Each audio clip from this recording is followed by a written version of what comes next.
Good morning, and thank you for joining me, Moonlit Brit, here on Shady Pines Radio.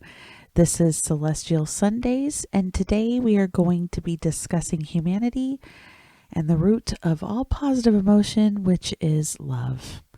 Now, to be honest, I was not going to be discussing this subject today. I had planned to discuss past lives. But after the current events here in my neck of the woods, I felt it was important to talk about the beauty of humanity and how we unite in times of adversity. As most of you know, Shady Pines Radio is an internet radio station based in Portland, Oregon.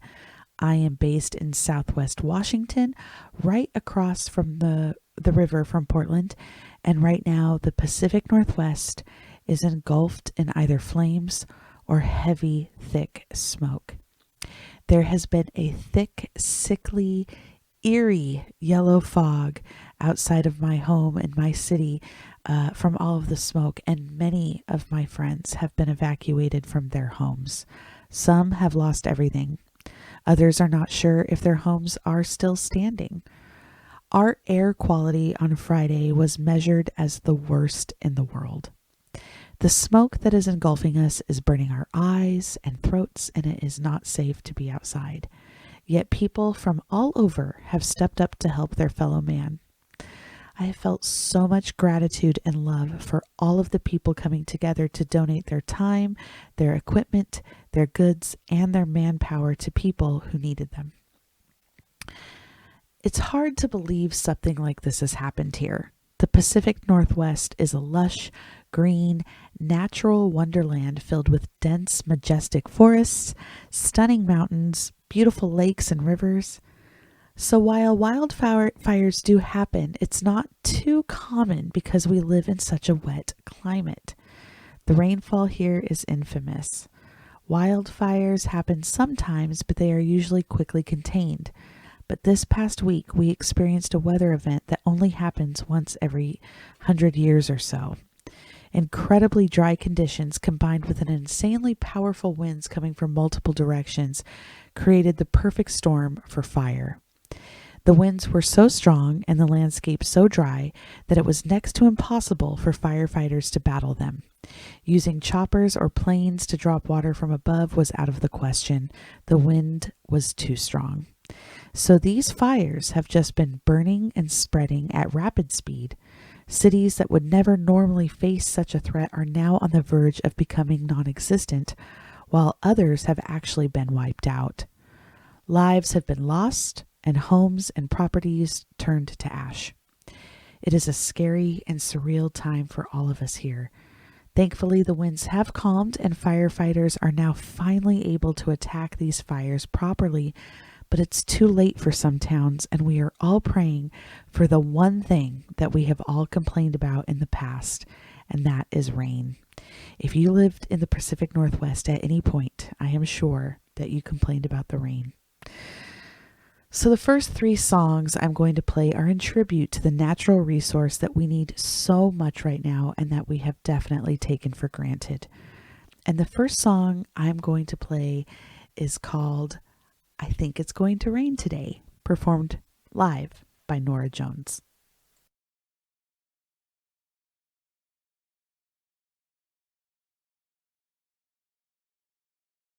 The last song you heard there was Box of Rain by Grateful Dead, and before that, James Taylor with Fire and Rain. So, among all this cloudy, smoky darkness, human beings have shined a light on the others who need it. I have witnessed so many people come together to help rescue livestock, getting horses, cows, goats, donkeys, chickens, pigs, ducks, and more to safety. Fairgrounds, stables, saddle clubs, and people with property in safe places have teamed together to house these refugee animals, many offering trailers and food. Others are volunteering with the Red Cross to help those who are evacuated, while other folks make homemade meals and drop them off at their friends' or loved ones' hotel rooms. I know of a few people who are filling up the beds of their trucks with bottled water and Gatorade to drop off at fire stations for the firefighters and volunteers. A friend of mine bought 400 pounds of horse grain for the stables who are keeping some horses safe. These are just a few examples of the beautiful teamwork I am seeing here between strangers. This is pure love. This is the us as humans returning to our true nature, our true spirit, and that is one of love and empathy. These are people who are acting as earth angels. They're being of service to those who need it. So last week, I spoke about the 12 universal laws and how they govern our lives. I discussed how we can use those laws to work for us so we can live our best life experience possible. And one of those laws was the law of vibration and how we emit a frequency that goes out into the world. And the law of attraction uses that frequency to determine what we want or what we are focused on and how vital it is to raise our vibration. So the law of attraction brings us things that match that vibration because good, happy things emit a higher frequency.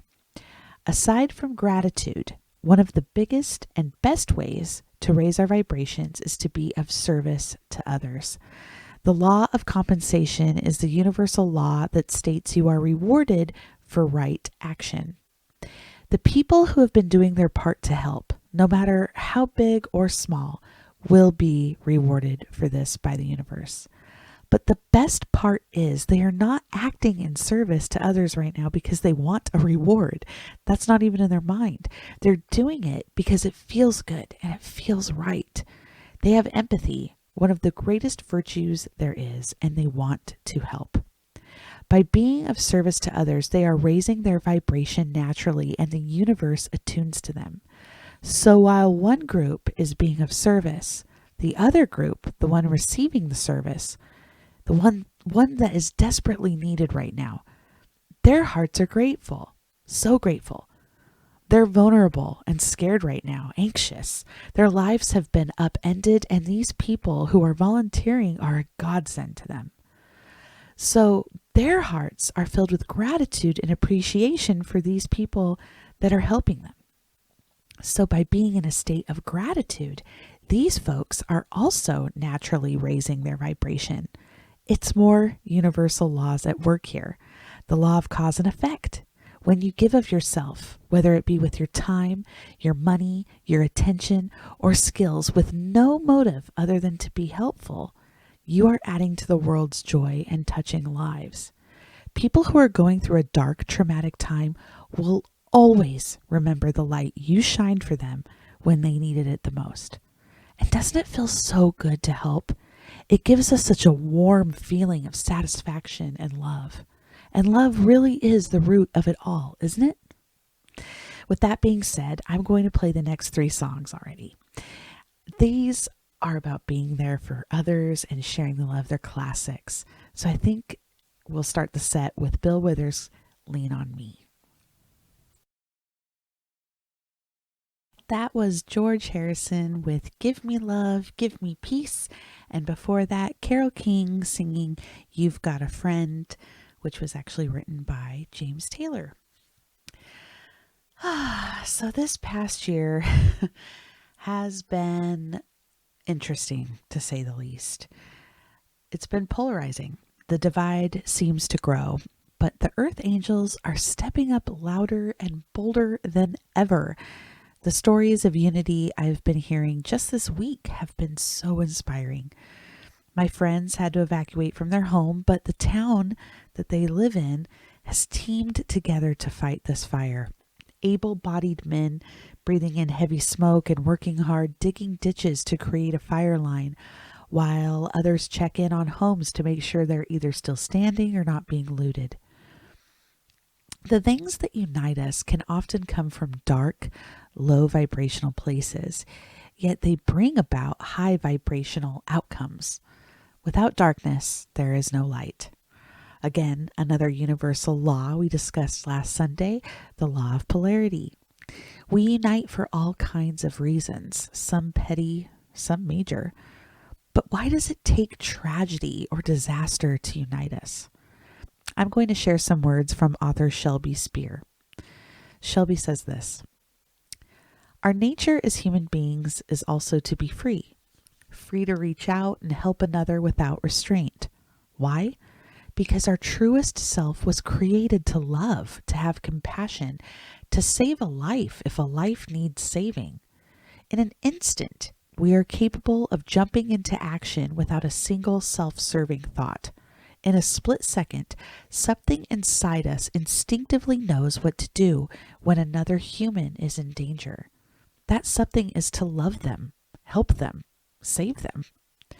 We are wired to love at our core, and tragedy, disaster, trauma, it flips a switch inside us. It converts negative energy related to all things trivial, petty, fleeting, hurtful, and divisive into heartfelt focus on relationship to our fellow man. Connection and unity, our true life force, takes over. We put all things me aside for all things you. What a phenomenon. Can you imagine if instead of instinctively helping our brothers and sisters in time of need, we made a conscious choice to first evaluate whether the person was worthy of being saved? If we put their belief system, orientation, political alignment, race, religion, life choices, and their stance on hot button issues to the limit test of our righteous idea of what's right and what's wrong, what's acceptable and unacceptable before the value of their life? The question is, why do we so often restrain our innate instinct to love outside of disaster? Why do we resist the urge to see past the false layers hiding the real heart of a person? Why do we choose to be the storm rather than the person who saves another from the storm? I really think that Shelby summed it up very well there. It's true. Why do we do this? Well, it's one of the reasons why I shared the 12 universal laws with you last week, because it is my hope to encourage others to act from a place of love and gratitude. When millions upon millions of people unite across the world with compassion, vision, and common sense, it will call upon divinity to reveal itself on earth. So much can be done when people unite, but unfortunately, we have been conditioned to think a certain way by society. We have been divided on certain issues, and all of that humanity goes out the window. It's so unfortunate.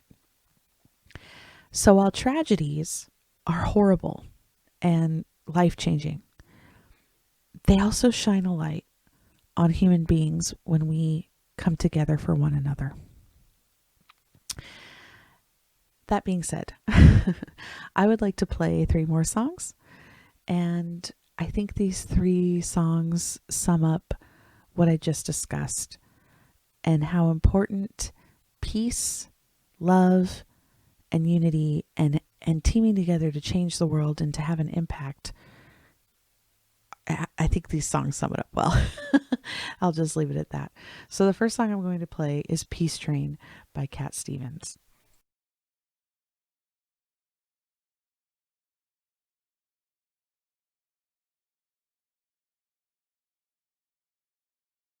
That was Ben Harper with My Own 2 Hands, and before that, Jackie DeShannon with Put a Little Love in Your Heart.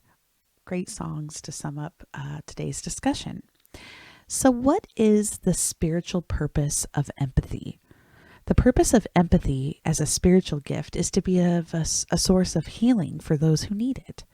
When the feelings arise in those who possess this gift, it is merely a signal to activate one's gifts of healing to support the individual or the group who is suffering. This healing can take the form of prayer, loving kindness, distance healing, or any other method or vehicle for sending positive intentions to another. Most people have empathy. We practice empathy in many ways all day long without even realizing it. Just being a sounding board for someone who needs to vent or cry to someone is a demonstration of empathy. There are many people on this planet who are empaths. Empaths are incredibly sensitive to people's energies. They can actually feel another person's feelings. They absorb others' emotions like a sponge, good or bad.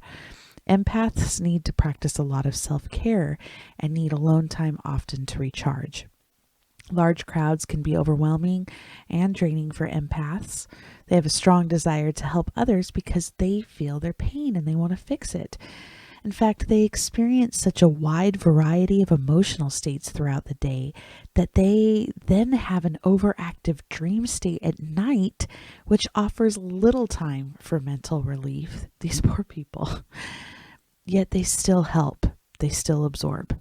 It can be a lonely place, despite the closeness others tend to feel towards empaths. The empaths themselves often feel very alone and misunderstood. People are always unloading on them, so they rarely unload on others. Empaths are hard to manipulate, and they know when you're lying. They can feel toxic energy when it's near. So how many of you are empaths? I find that more and more people are identifying as empaths these days, and I consider that a sign to a shift in awareness and awakening. Because being sensitive is both a blessing and a curse.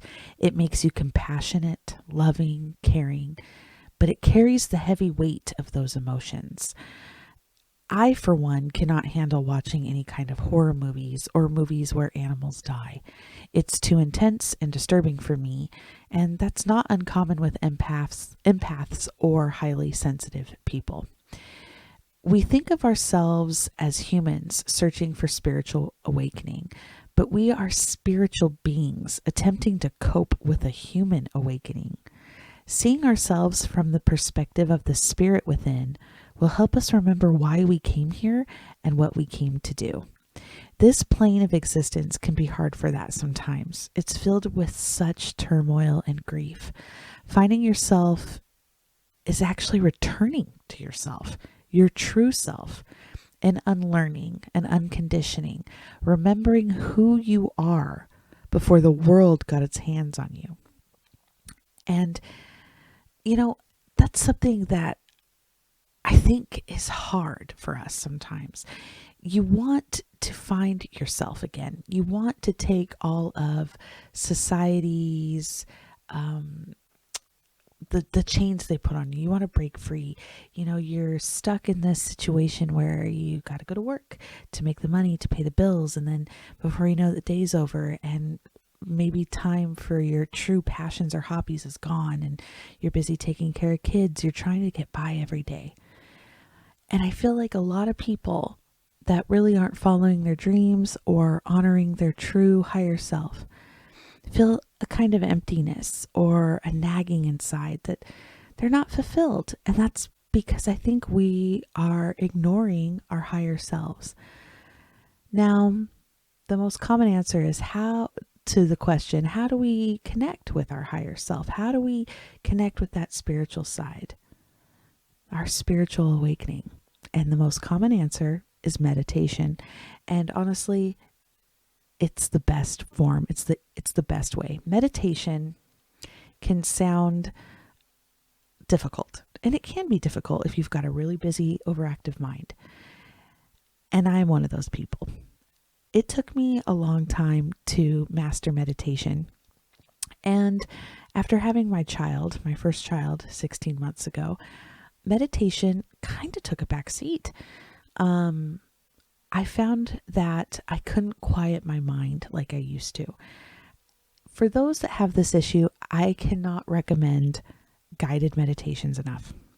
It is possible to even get a natural body high from meditation. Meditation is a wonderful, wonderful tool. And if you could just set aside 10 to 15 minutes a day to meditate, you will be so glad you did. It opens your heart. It connects you with your higher self. There's such wonderful things to discover and feel through meditation. So take 10 to 15 minutes for yourself, get online, look up guided meditations. It can be super simple, just wanting to quiet the mind. You could be guided. You could look for guided meditations for sleep, for negative feelings. There's so many different ones, and it might take you a second to find one that you feel comfortable with. I know that I cannot listen to certain voices that are helping me get into a meditative state, while other voices really help. So it might take you a second, but there are so many options on YouTube. Just grab some headphones and try to connect with your spiritual self through meditation. It is a wonderful tool that we have given ourselves as human beings from the spiritual side. I will be doing a whole segment on meditation, but meditation really is one of those things that can tie into every facet of our lives. And when used properly, it can really be life-changing. Okay, I just kind of went off on a little tangent there about meditating. So, I think we'll play some more music. I'm sure you might have noticed that I'm playing music a little bit more frequently in today's show. That's not the norm for me. I do like to discuss things more at length. But as I mentioned, the smoke here is incredibly thick, incredibly heavy, and my voice is a little bit, I don't want to say hoarse, but it hurts a little from the smoke. So that's why I'm playing a little bit more music than I normally do. So that being said, I think that the next 3 songs I'm going to play, they're really fitting for what's going on around the Pacific Northwest right now. Very apocalyptic with all the smoke, dark skies, and falling ash. So this next song is by one of my absolute favorite bands. They're an incredible band, and this is one of my favorite songs by them. This is Tech Noir by Gunship.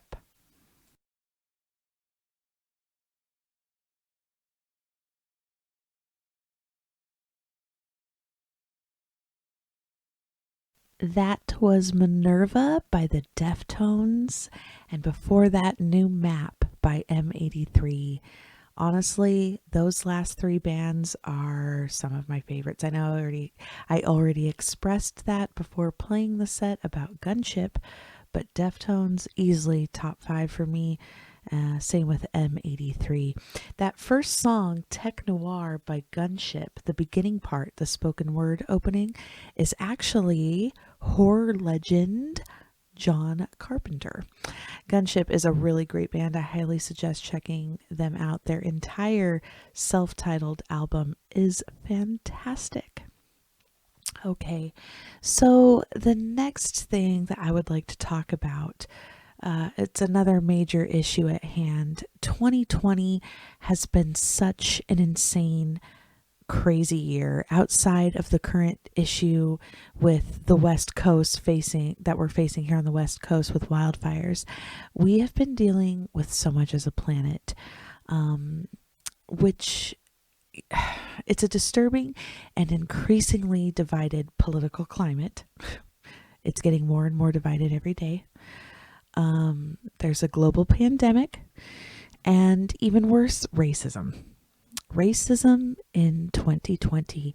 It just makes me so very sad that this is still an issue so many years later after the civil rights movement. Racism is an awful thing.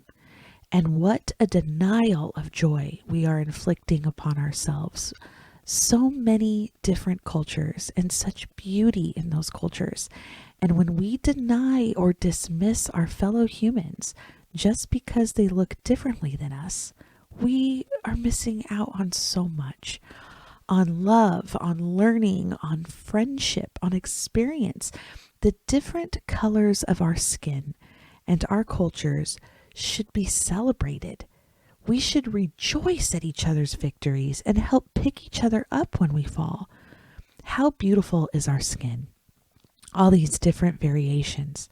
Some rich with the amino acid called melanin, some not having much at all, if any. It's a rainbow of beauty.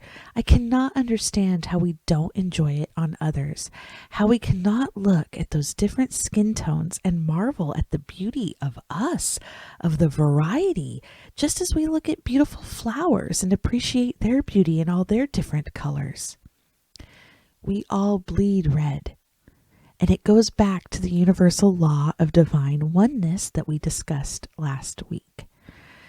We are all experiencing the same kind of things: defeats, victories, disappointments, heartache, joy, hopes, fears, laughter, memories, experiences.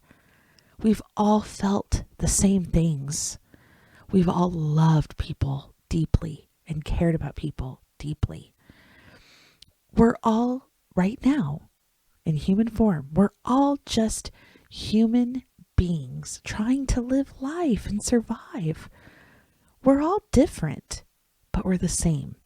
And that's truly beautiful. And it's such a shame that so many don't recognize that. Our higher selves know better. Yes, we're humans, but we're also spirits. We're souls. And the human experience can sometimes disconnect us from our higher selves if we allow it. Before the songs, I talked about meditation. I kind of went off topic a little bit and went on a meditation tangent about connecting with our higher selves. It's so important for things like this. When you meditate, it opens up your heart. It makes you understand these universal laws even better, that yes, we are all divine. We are all one. How can we possibly judge another simply based on skin color or the country they come from? It's ridiculous. If you were to take off your blinders and take a step back and really take a step back, or elevate and view from your higher self, you would see how silly it really is. We get wrapped up in the daily grind, the expectations of society, conditioned and brainwashed without even realizing it. The power of suggestion is incredibly effective. All it takes is for someone to plant one seed, to emit a certain energy around an idea or thought, and next thing you know, we are going down that road, a dark road, a negative road, a judgmental road, and for what? The power of suggestion. It doesn't take much to manipulate the human mind. It really doesn't. We need to gain control over our own minds. It's harder to manipulate the human mind if you are awakened or aware. Critical, objective thinking is paramount these days, and it just breaks my heart that we judge and turn on other human beings just because we have different color skin. This is not our natural state.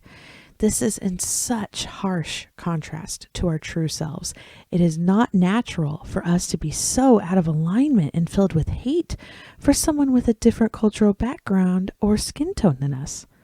This is taught. It is up to us to unlearn that wretched and wrong teaching.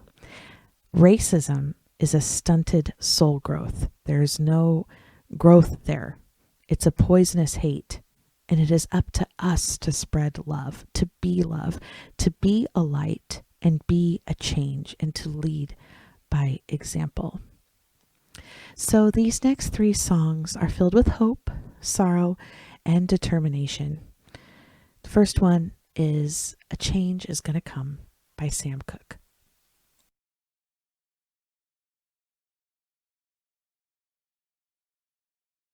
That was Bob Marley with Get Up, Stand Up, and before that, you heard Hard Times by Baby Huey. How many of you have had your day changed or a situation improved by the kindness of a stranger? How did it feel to receive that love? Grateful, right? Maybe even shocked, like, what? Lucky me. Or have you been the person on the other end, giving of yourself to someone who needs it? It felt amazing, did it not? This is exactly what the world needs more of right now.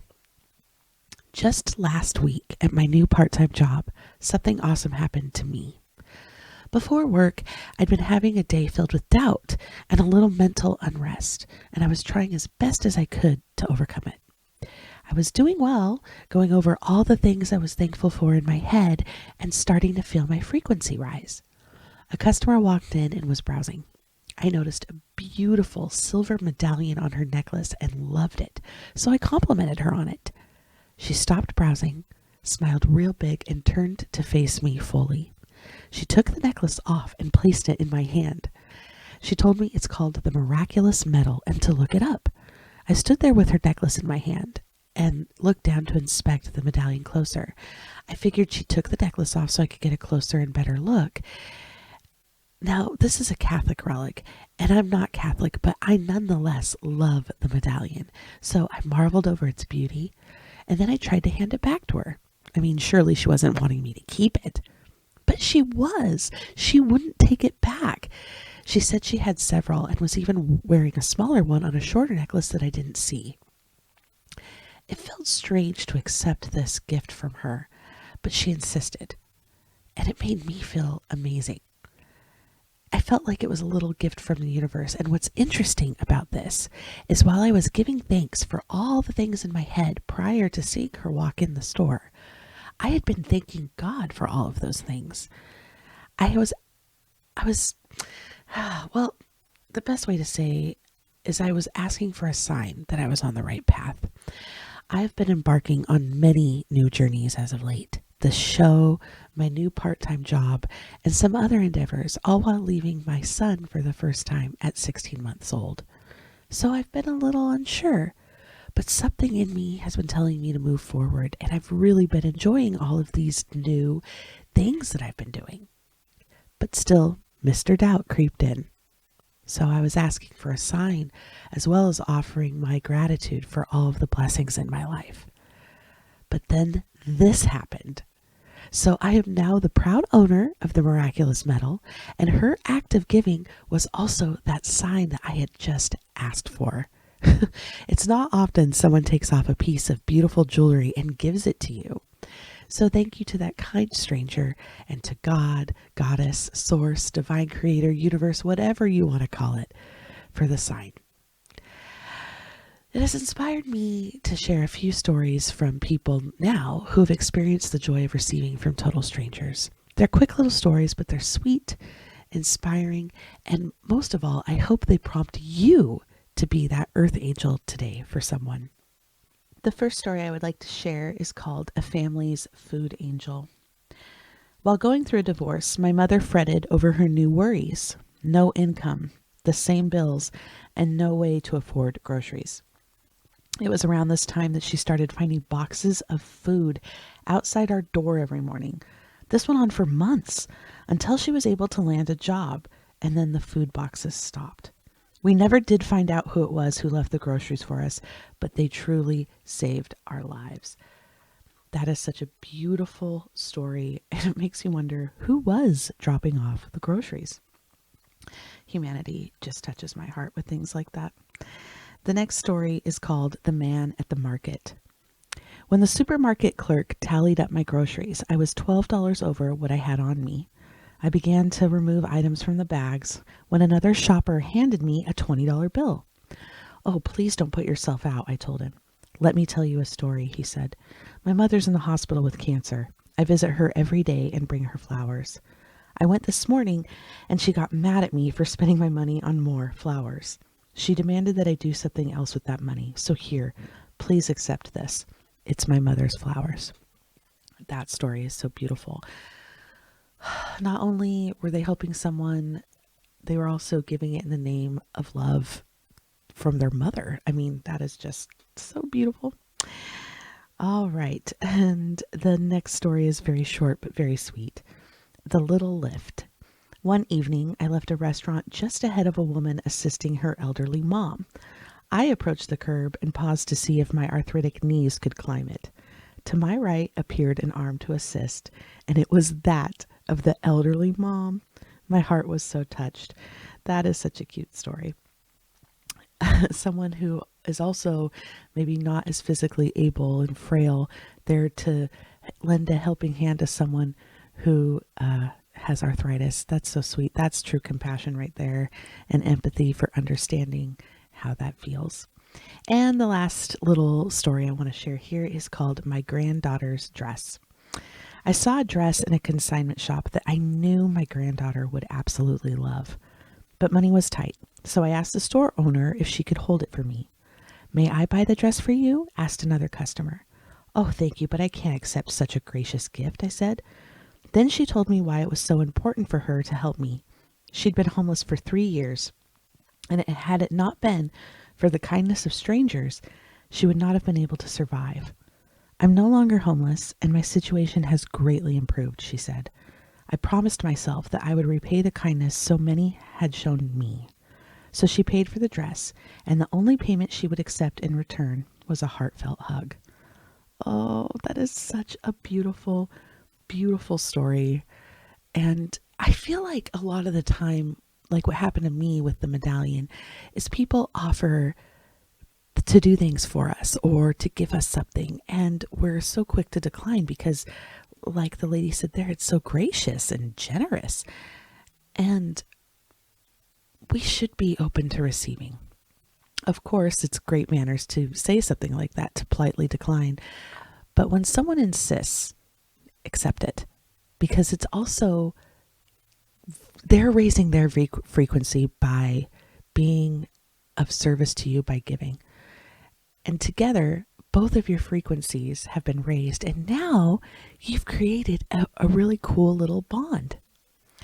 So there are simple acts of kindness you can do in less than 2 minutes, and I think paying it forward might be one of the most popular ones right now.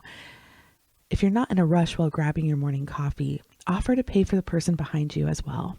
This simple act of kindness might inspire them to pass along some good in the world as well. I have been a part of a pay it forward coffee line at Starbucks, and it is so cool. I went to pay, and the baristas told me that I was the 7th person in a pay it forward line. So I, of course, paid it forward as well. Another way to display love to a fellow stranger is an act of kindness, no matter how small, can go a long way. So take a tiny portion of your day to put a smile on someone's face by giving them an unexpected surprise, like a smile. I know that sounds crazy, but a smile or asking, "How are you today?" can go a long way. Or just leaving a letter, carrying around a stack of sticky notes with you. And if you're feeling inspired, write an encouraging note and leave it on the mirror in a public bathroom or on the window of someone's car. You never know who might need some inspiring words to put a smile on their face. I feel like things like this, it's the universe using you as a tool for someone else. When we start working with the 12 universal laws and we're trying to manifest a better life for ourselves, sometimes the universe will inspire us to do something that we think is just innocent and simple and small. But what it is it's playing a huge role in someone else's life. Can you imagine if you were going through something, if you had some serious doubts or lost something important to you or going through some troubles, and you came out to your car and there was a post-it note from a stranger that said something positive and happy for you? That'd be incredible. Like me with the medallion, I was having some doubts. I was wondering if I was making the right moves and spending as much time as I am away from my son. And then I got that sign. And honestly, I'm not spending that much time away from my son, but it's a hard transition. But I got my sign, didn't I? Beautiful, beautiful, beautiful humanity. That being said, I'm going to play another 3 songs for you. And the next 3 songs I find incredibly fitting for current events right now.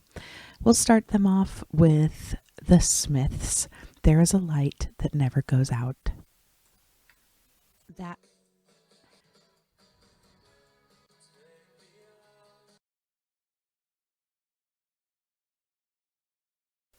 That was Pink Floyd's song on the Turning Away, and before that was Susie and the Banshees with Cities in Dust.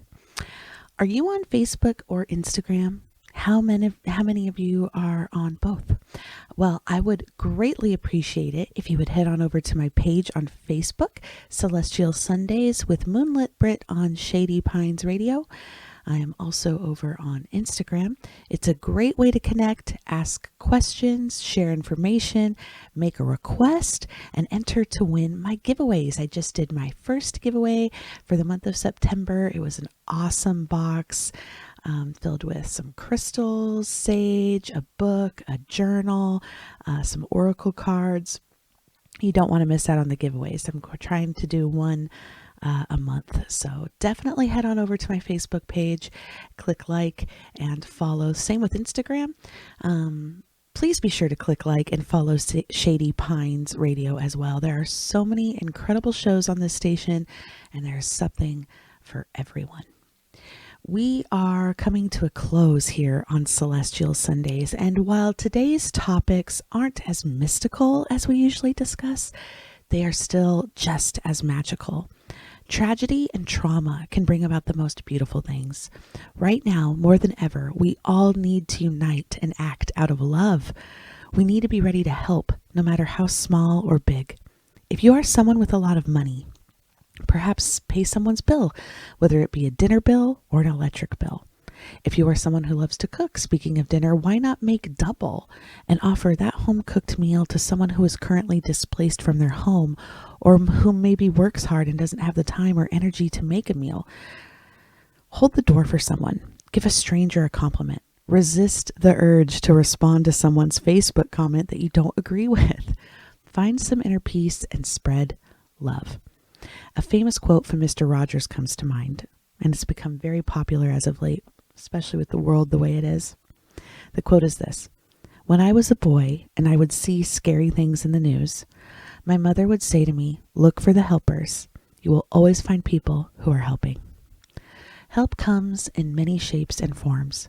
Touch someone's life with an act of service. And on that note, I leave you with the last songs of the day. Be kind, be loving, take a moment to pause before you react, and know that we are all in this together and that we are all one. I hope you have a wonderful rest of your day and a beautiful week. Until next time, everyone, have a blessed day. I love you all, and thanks for tuning in to Celestial Sundays with me, Moonlit Brit, here on Shady Pines Radio.